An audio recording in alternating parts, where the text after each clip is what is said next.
So this is actually, these slides are part of an evolving kind of workshop that I do.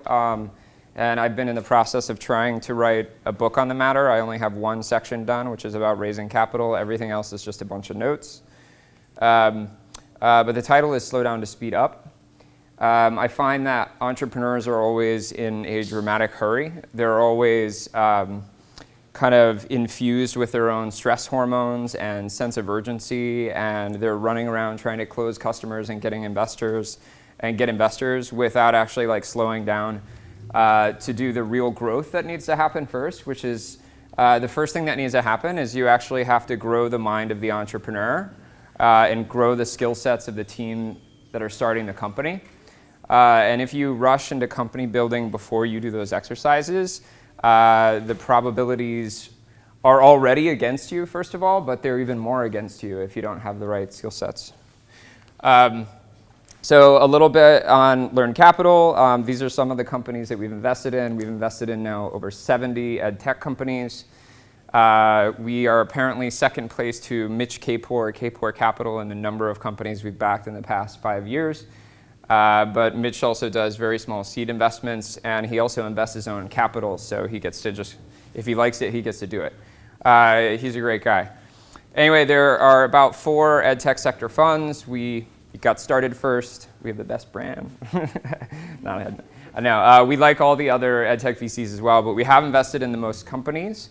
We also, in differentiating from other EdTech VCs, all of us have been founders and operators of companies. At this point, our companies are reaching over 300 million learners around the world. And part of what we're trying to achieve is to make capital markets work in education, which is a place that it traditionally has not worked, particularly capital for innovation. Private equity has been in education for some time. Venture capital is quite new to the scene. Our firm is a little over 7 years old. So I got my career started as a classroom teacher.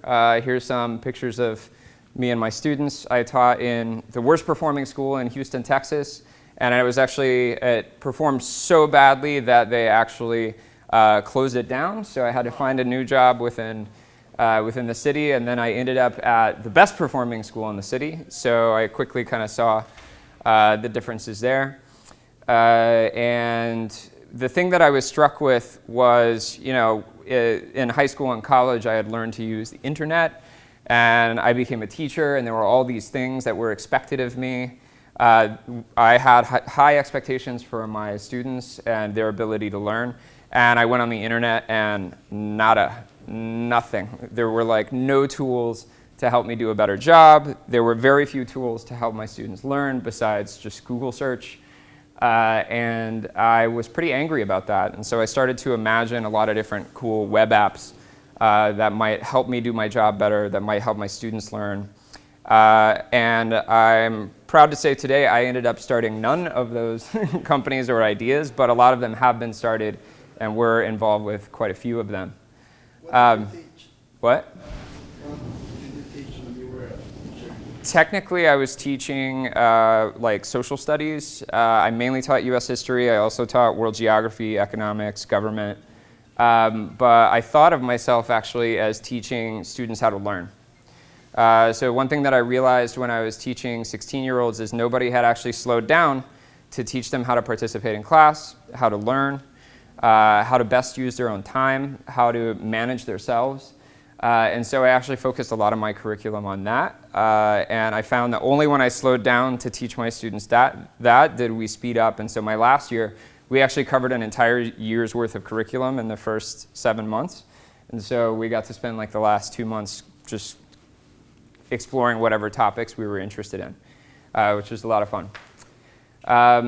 So anyway, as part of me being upset that there weren't really great tools and solutions, and as part of me being upset that no one had slowed down and taught students how to learn, I created a summer camp and an after-school program that were moderately successful, and I maxed out a credit card and tried to start a company around that, and realized that if you're 22 years old and you have no access to, well, 24 years old, have no access to venture capital and your credit card maxes out at about $5,000, you're kind of, you hit the dead end pretty quick.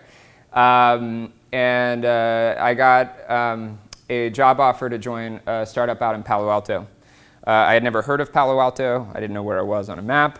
I barely knew what Stanford was, so I kind of showed up blind and moved to downtown Palo Alto. And made a lot of friends at a little startup called Facebook, which one of my friends had joined.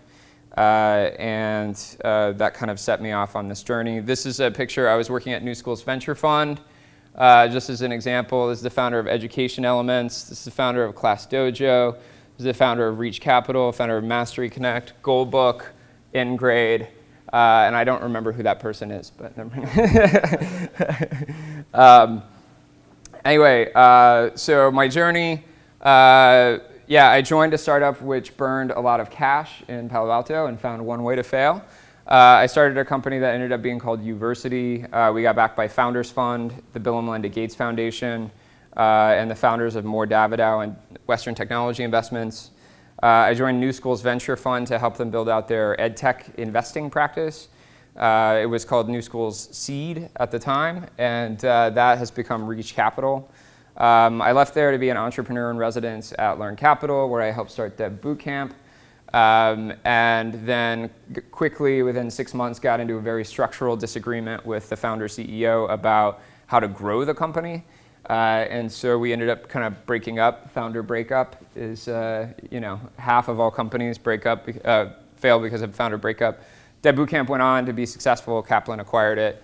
I've helped Dale start UnCollege. If you guys know UnCollege, they run gap year programs for students that are not very interested in being students, basically. Yeah. And then now I've been at LearnCapital for almost 4 years now. I've helped us invest in companies like Coursera, Minerva, AltSchool, DIY, EdSurge, Brainly. So in the process, you know, I got to know a lot of folks. This is obviously this is Zuck, founder of Facebook, founder of Cloudera, founder of Dropbox, the very first Airbnb launch party.